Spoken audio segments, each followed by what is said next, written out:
โอ้ยสบายดีเด้อทานอันคุณลุงทุกทานครูอาจารย์อ้ายเอื้อยน้องฟังแล้วเห็นต้อง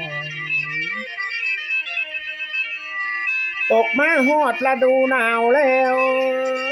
อันเมืองลาวหนาวสั่นโอ้ยพวกพ่อแม่พี่น้องรักษาไว้แน่เถอะเด้อฤดูหนาวมาจังสี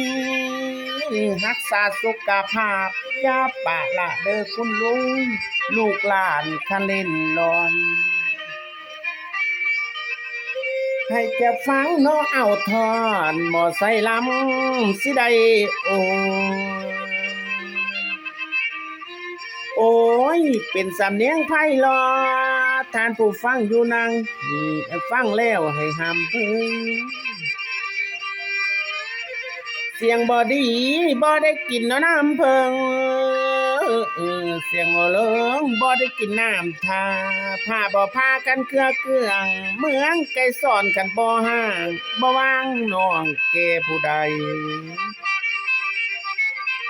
คิดหลายเด้คิดอยากมีเมียสอนนอนสมคันกิ่งกอมอยากถ้านอมดอกกอมกิ่งนอนรวมดอกความเตียงดีน้องญาติแต่บุญขั้นหัวอายบ่สมนางผู้สาวซาสิบันซาหาบันลือว่าเจ้างามเท่ๆบ่เคยพ่อว่าสั่ง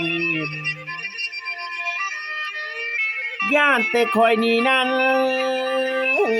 เป็นคนนอกขี้ลายกันฮูกกันนอดำกาบุญมาสมอวนนางว่าจังไดดอกเด้น้องคิดหลายเด้คิดอยากมีเมียสอนถนอมน้ำกันห่วมอยู่โอ้ยพะนางเอ๋ยย่าหลายเด้ย่านแต่บุญผัดที่อ้ายบ่สมน้องเพิ่นผู้งามเจ้าผู้ไทยคันลามดอกรูปรอนะก็กลมเจ้าผู้คนตาคมละห่มเฮียงนอเตียงสอนอยากไปเด้อยากเอามานอนซอนกระเซยสมกันกิ่งกอมอยากถ้าน้อมกอมกิ่งเอาน้องเข้าห่วมน้องละซ่อนว่าอ้ายนี่นั่นอ้ายเป็นคนคันที่ลายนะฮูกการนอดำกาย่านไหลเด้ย่านแต่บุญบ่สมกันนางลุ้นมอมพานางดอกคนโก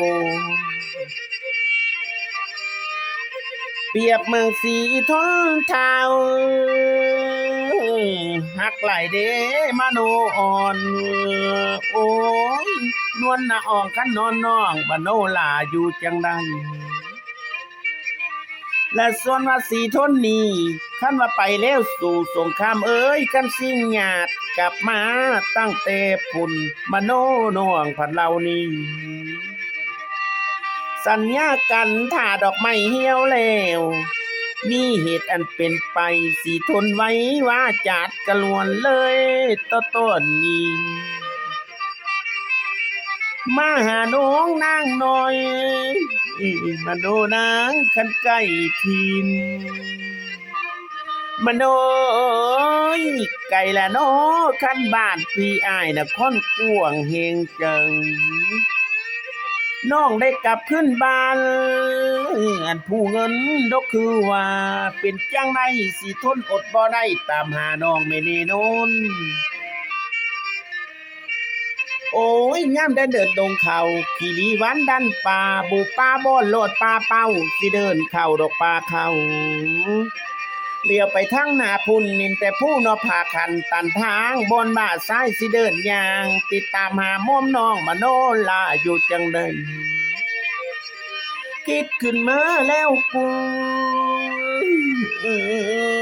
คือกะสมมัวคิดขึ้นมาพ่อคือกะโตดอกมหัวเว้าขึ้นมาก็เลยหายโอ้ยน้ำตะไลอยู่ยาวคิดถึงเท้าเฮาหักน้องสองนั่นไม่รวมกัน มันนักจำเป็นแล้วสิโทนสิเดินป่าบุกป่าบ่รอดป่าเป้าสิเดินเข้าป่าเข้าฟังเสียงกาเว้าห้องกระเตยเว้ยคันห้องส่งโอ้ยสุกก็นะสุกก็นะมันน่ามองคะนิ่งน้องอยู่บ่เซาจากเป็นเว้นอย่างเด้น้องกำอย่างเด้เข้ามาจองสิโทนกับมโนลานาดน้องได้ใกล้ข้างห่างกันอยากเห็นโตเว้นเดมันเป็นโตจังใดนอมันเป็นโตคือดังหอยมันเป็นห้อยคือดังมาอยากนำขาอีเมเวนโอ้ยเด้นอเออเอ้ยเอ้ยเออเอ้ยนั่นเนี่ยนะ